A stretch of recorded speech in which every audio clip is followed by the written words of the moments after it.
it's going to go crazy, and it's going to be amazing. Yeah, what? Uh-oh. Oh boy, what? I don't. What is that? I'm scared. What? Is this? We're sinking! Should we duck and cover, We're or sinking! I think we have to swim. By the way, we're about 6 minutes out from the point. I get a point? I missed my point last year. Hello? Color's going to get me a point. Yep. Hello? Hello. This is Keller. Hi. Hello. Hi. Welcome to Desert Bus. Have you all lost your minds yet? Yeah. Oh Time yeah. ago. That's happened a while ago. That happened about 10 years ago before we even started this stuff. So. Yeah, but I would think it would be at least 800 miles away that you would have lost your minds. I would have myself. So how's it going this year?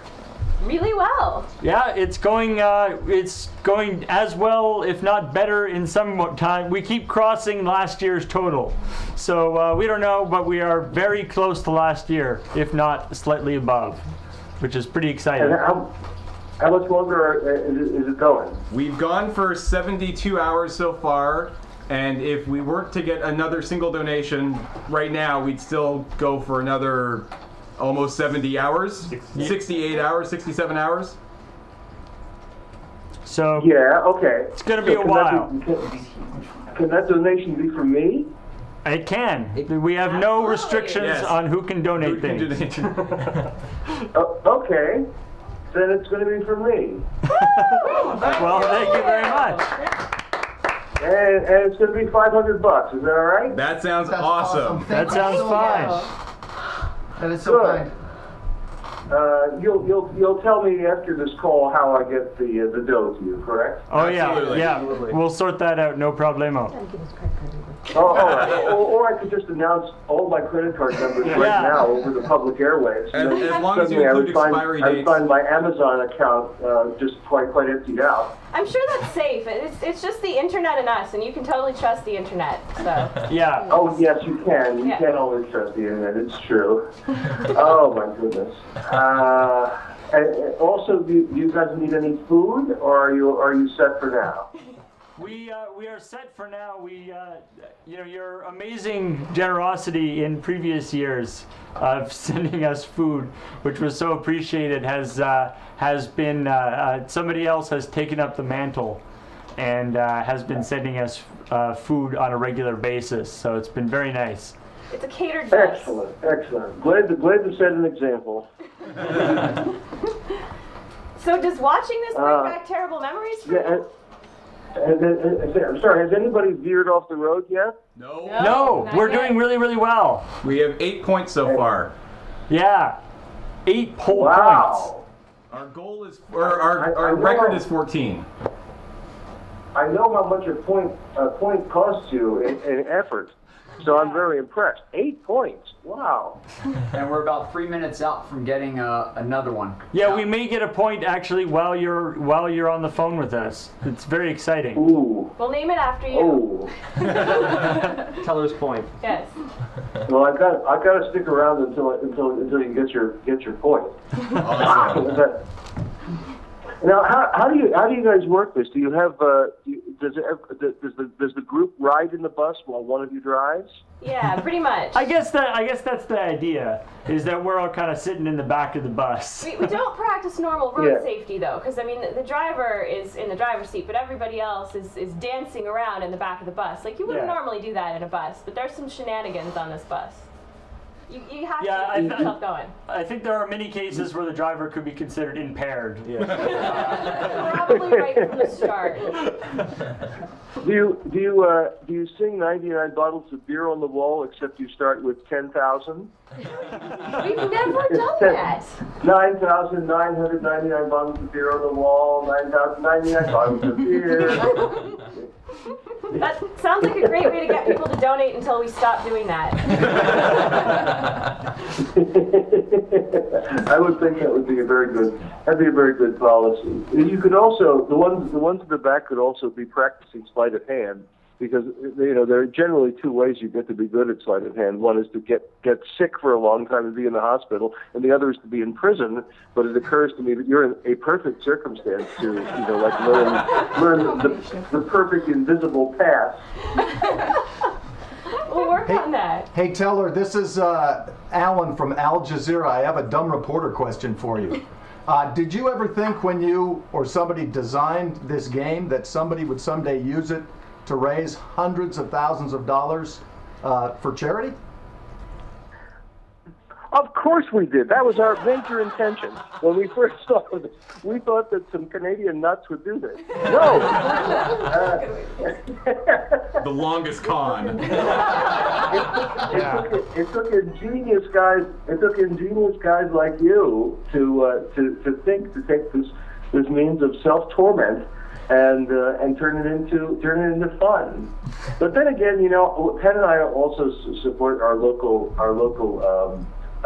AIDS organization by walking miles and miles and miles once a year, and we show up at the blood drive and give away Penn and Teller tickets. So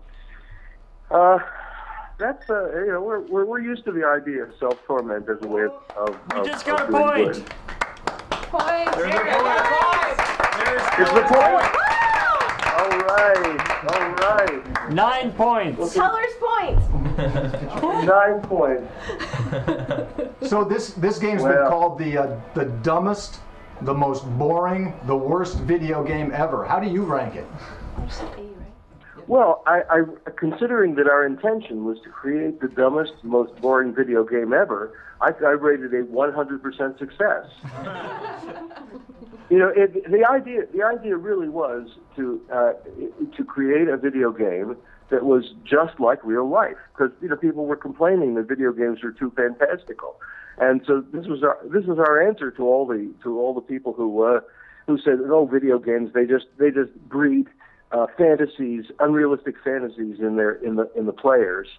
This is our chance to say, well, here, you want a realistic video game? Sit down and play this one, motherfuckers.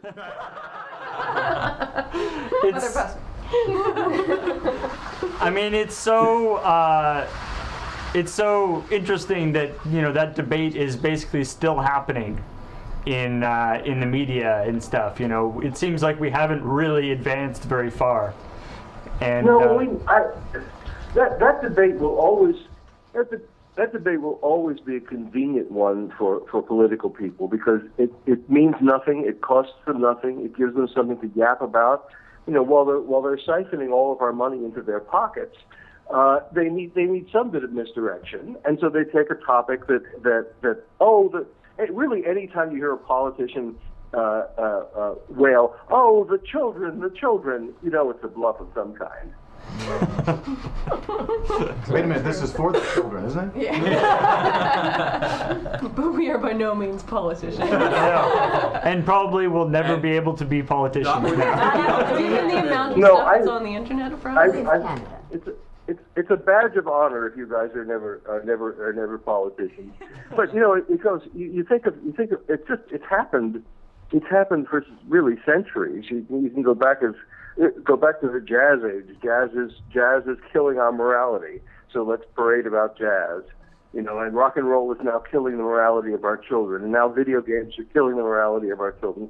It's the nature of human nature that kids are always going to want to do something that drives their parents a little bit crazy and that they really, really enjoy. So I think it's just part of being human beings that we'll find that kind of debate forever. Does it seem weird to you that Tally's going to be doing this for the next 12 hours straight? I'm sorry, say that again, please. Tally's going to be doing this for the next 12 hours straight. How do you feel about that? Nothing but admiration. Not a little pity? sheer awesome worship and admiration. You can put that on your resume. I think I will. I'm going to add that to my Twitter profile as soon as I'm done driving. In 12 hours. In 12 hours. Know that as you're doing that for the next 12 hours, I will be singing your praises in Vegas in the form of 99 bottles of beer on the wall. Made my day. I watched your videos when I was a kid. My mom would let us get the National Geographic and the things like Penn and Teller and Cirque du Soleil and stuff like that from the library to watch because we didn't really have TV channels. So I can know now that my childhood, the things that I loved in my childhood, are coming back in my adulthood. It's such a great way. Well, I'm so glad to return as a bit of the ancient past. I'm young. It's very recent.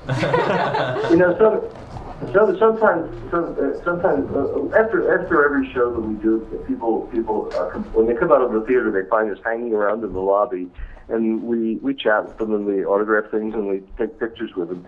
And every once in a while, I'll get somebody who will walk up to me and say, like somebody in his 30s, mid-30s, will walk up to me and say, "I just wanted to tell you that when I was 6 years old, you brought me up on stage." And then he turns to the rest of the family and says, "And here's my 6-year-old son."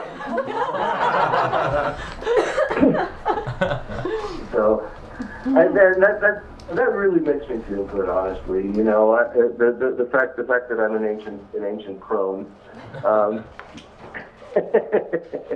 and it's great that you guys do this. And I'm so happy. And once we get off this line, will you call me back and let me give you the proper credit card number to make a contribution? I think we can absolutely make that happen. Definitely. Okay. Well, I'll be right here awaiting your call. I actually have to get ready to go into a workout right now to preserve my what's left of my body. Because we're Penn and I are doing some pretty frantic stuff. I just opened a thing in Los Angeles called Play Dead, which was a show that I ran in New York for about a year, and it has a brand new production of it going in LA that I co-wrote and directed, and that opens tomorrow night. So I'll fly there tomorrow night, and then the following morning I'll fly to New York because we got a film called Tim's Vermeer, which is a documentary. Although now I want to stop calling documentaries documentaries. I want to be like Walt Disney and call them true life adventures. Because documentary sounds so much like something you'd have in a legal case or a school classroom, whereas true life adventure, well, that's a different story. We fly to New York and then we fly back the next day so that we can be here for shows on Saturday. So we're running around in circles, but we're very happy. Now, Teller, there's one last thing. We have a challenge that we're doing where every person we're talking to, we're trying to get them to tell us what their superhero would be if they could be a superhero, or who their favorite superhero could be if they could create a superhero. And one of our very generous viewers is donating money for every superhero that we can get from some people. So we were wondering if you could maybe what name your superhero would have and what powers he would have. Well, I mean, mine probably has to be Mandrake the Magician. You know, he's a classic old cartoon superhero who's a crime fighter using magic tricks. It seems like the inevitable choice for me. Does that suit your fancy? Or do you need me to create one? You need me to create one? I'll be happy to create one too. Sure, yeah. Create one would be Waffle Man. Okay. Waffle, because I'm a breakfast chef and I love waffles and I love making waffles. So Waffle Man would be a guy who carries a waffle iron with him, and he works two ways to conquer the foe. One is he feeds them waffles. And they're so delighted with the pleasure of waffles that they become good people. And if that doesn't work, he hits them with a waffle iron. I like that he has both ways of dealing with problems. That works well. Absolutely, both the seductive way and the other way. And of course, if he's got an opponent who's too physically active and dangerous, Waffle Man can just feed him enough waffles that the guy can't ever move again. That's nice. He also his sidekick is called Maple Syrup, and they work cooperatively. Maple syrup is not one of the more agile sidekicks because he's a little jug with feet, and you know when maple syrup gets excited, his lid starts spinning, you know, and sometimes little puffs of overly warm maple syrup come popping out the top of his head. I feel like you've actually thought about this. I just you asked me, and I think Waffle Man. That's wonderful. Thank you very much. He has a cape. He has a cape, and then he has a shirt, and on the front of the shirt is the waffle grid. And actually, the house that he lives in is a giant waffle grid. So it looks. It's got one completely clear wall, so you can see into all the rooms. Well, if that suffices, I'll let you guys. I'll let you get on with your next point. It'll be a while. And you give me a call right away, and let me give you credit card information to make a good contribution, because you guys are wonderful. Thank you very much. All right. Thank you so much. Okay. Bye-bye. Give me a call. Hey, Penn. It's John. You're off air now. That definitely sounds like an art challenge. Yeah. Waffle Man art challenge. All right, give me a second here. Jeremy. Yes, Telly. I don't know if you noticed, by the way, but somebody referred to you in the chat earlier as Tally Husband. I like that one. I've also seen a few fans call you Mr. Halka. I approve of this. Yeah. Could you bring me prize number 28? Callie +1. That's right. That's Kelly and what's his face? sorry. Prize number 8. 28. 28. And I'm just trying to find another one here. And Room audio. Apparently it's quiet. 28 and also sorry, hang on a second. Too much multitasking. Driving is hard. 28 and 176. Do I know what kind of parcels that I think 28 is a box. It's got some adorable little needle felted things in it, but not the one that I did. And the other one should be a squishy package with an interesting red hat inside. So yes, that was Teller calling. That was really exciting because I know Teller talks, and he's actually talked to us before, but not live on air. So I don't think I have ever heard Teller talk before. And he said he'd be singing my praises all day, so it was just a thing. You know? Yeah. I'm just gonna add that to my resume. That seems reasonably cool. Yeah. Oh yeah. That's fine. My brother, Mr. I'm in law school, wait till I tell him that that's what I accomplished today. Getting a real job and everything. This is a real job. I'm being sung by Teller. Alright, so if you guys were listening to that awesome call-in we just had, Teller described a really, really detailed superhero.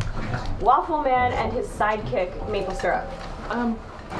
Penn's calling in? Well, let's just hold on for a minute here. Don't aim for Penn and Teller calling in and listen to the call. All right. They're all good? Welcome to my ship. We just can't keep it calm. It's too exciting around here. Penn is. Sorry, we're doing this. I like that we have an alarm for that now. Yeah. Somebody came screaming down the stairs and just went, Quack's head. Somebody pressed a button somewhere and it happened. Oh my gosh. If you guys want to start drawing Waffle Man and Maple Syrup, I am going to do an art challenge and prize for it so you can get a head start. Although there might be a different superhero now too. There may be another superhero to add to the picture. Yeah. Or maybe a super villain. Oh, yeah. Oh, yeah, I like that. Ooh, that's yeah. All right. And then we're going to do a donation drive challenge or something really cool after our call. Hey Penn, it's Johnny. I'll switch you on right now. I'm switching you live right now. Okay. I'm doing it. Hello, this is Penn. How are you? Hey Penn. We're doing pretty good. How many points you got? 9. 9. We literally just got a point about 5 minutes ago while we were talking to Teller. So there you go. Wow. We named it after him. Wow. So I'm afraid we won't get a point while we're talking to you unless you stand in line for a very long time. Yeah, well, I'm a very patient man. So, How's it going? Everything's going beautiful? so far, So far, we haven't crashed. 7 years, we're kind of actually getting the hang of this now. Yeah. Took us a while. Does seeing this game bring back terrible, terrible memories of this road trip for you? Is it harrowing? Well, first of all, I've never made the road trip. What? Second of all, I've never played the game. You, sir, need to come to Desert Bus. We would like to report a bug, actually, because obviously there was some distinct lack of testing involved in this, and once it goes to night, it never goes back to daytime again. Is that true? It goes daytime, daytime, dusk, night, and then dusk, night, dusk, night, dusk, night. It never goes back to day. I guess nobody. Yeah. What do you want? You want it to be too easy? I'm assuming because nobody bothered to play it for 24 hours to actually. If you want easy, play Super Mario Brothers. We'll tell the Mario Marathon guys that. Yeah. This is supposed to be hard work, you know. I've told this story a million times, but you know, during the Clinton administration, when Janet Reno was Attorney General or whatever she was, she said that video games were wrong and bad and violent, and they should design video games that were more like real life and having a real job. And this is supposed to be like having a real job, which means fucking misery. So you just took out the violent and kept the long and bad part. What's that? You just took out the violent but kept the long and bad part. Yeah, exactly. So that was the plan. So how much money did you raise? $1,299? More than that. So at the moment for this year we have raised a total of $177,499. Wow, that's pretty good. And we're coming up to, we actually are very close to raising $1.5 million for the entire course of over the 7 years that we've been doing Desert Bus. That's the way it should be. You know, that's pretty good. Yeah, we figure that's okay. We sort of bug out the rest of the year. How much did Teller give you? Teller has said that he's going to donate $500, which is very generous. Hiker.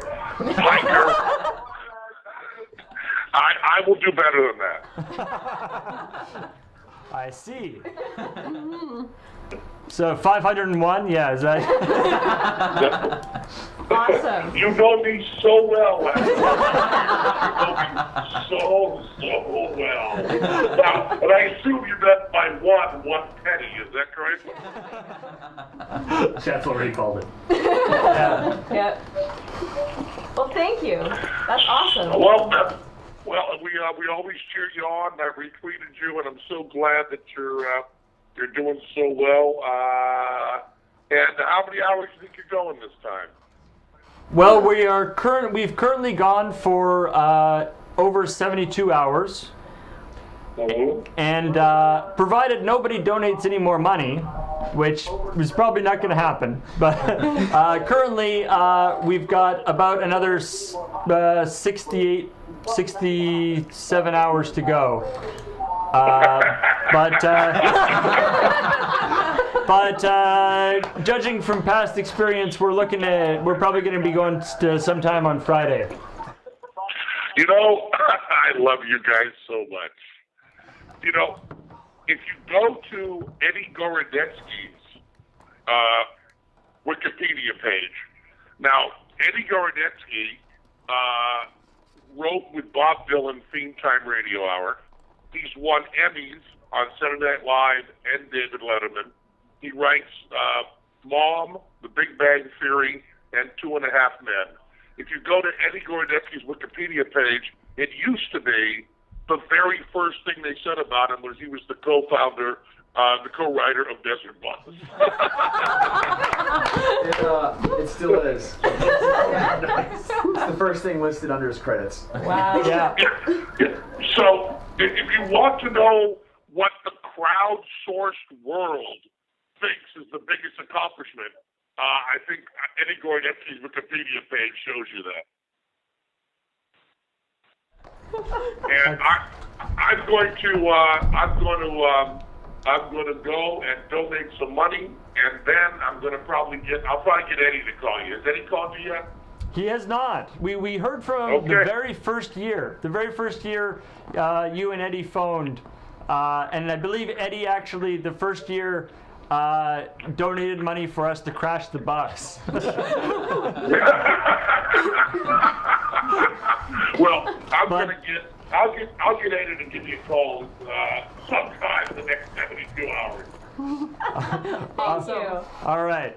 Well, thank you very much. Okay. Now, Penn, there is one more thing. We have been asking people who phone in for superheroes. Some generous donor is going to donate money for every superhero that we can get from people who phone in, and so we're trying to get people to make up their own superhero.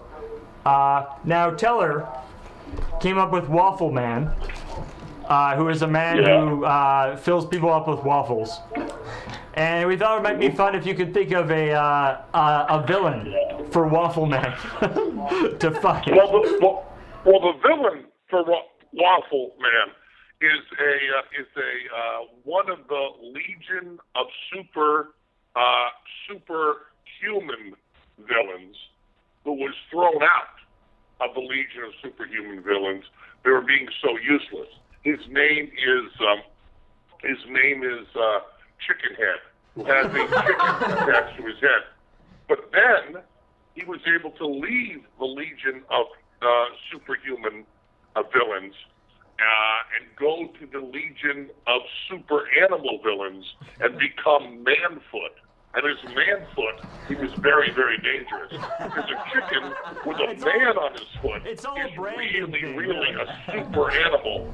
But a man with a chicken on his head is much less useful. So he is a villain who also understands that context is everything.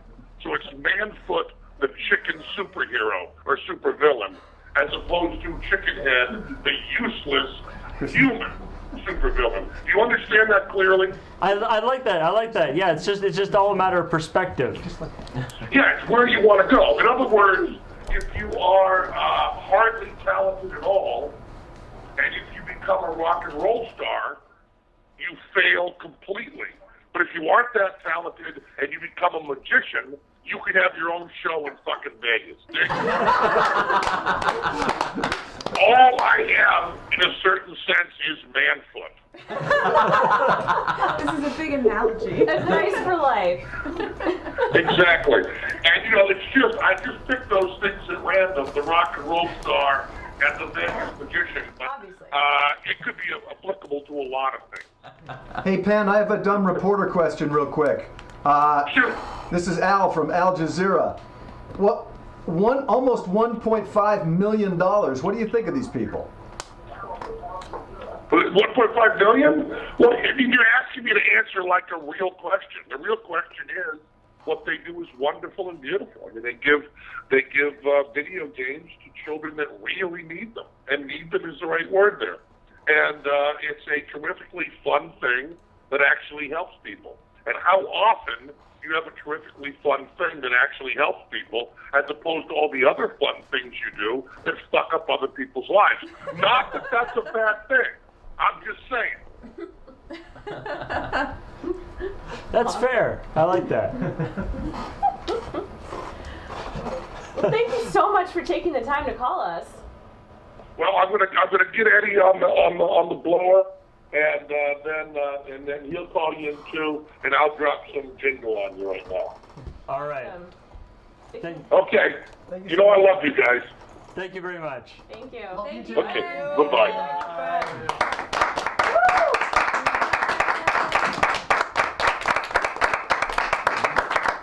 You know, I can picture him getting off the phone and doing that kind of cackle laugh and just being like, suckers.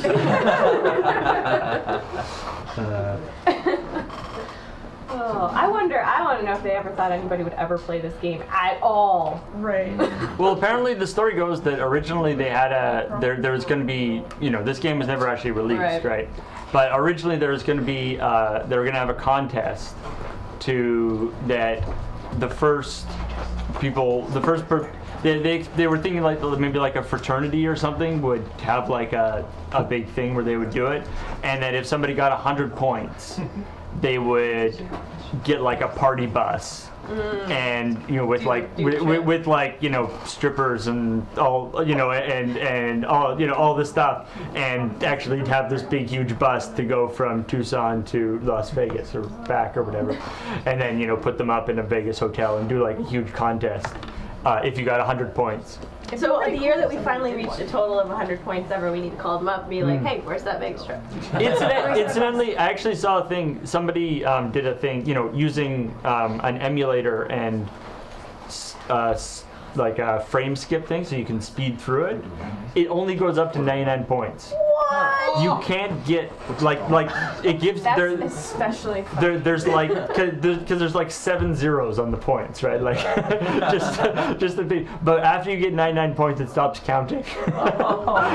Again, they never bothered to check because they never thought that anybody would. Well, that's 800 hours. That's like over a month. Oh my god. Yeah, frat boys might do that. Let's maybe not.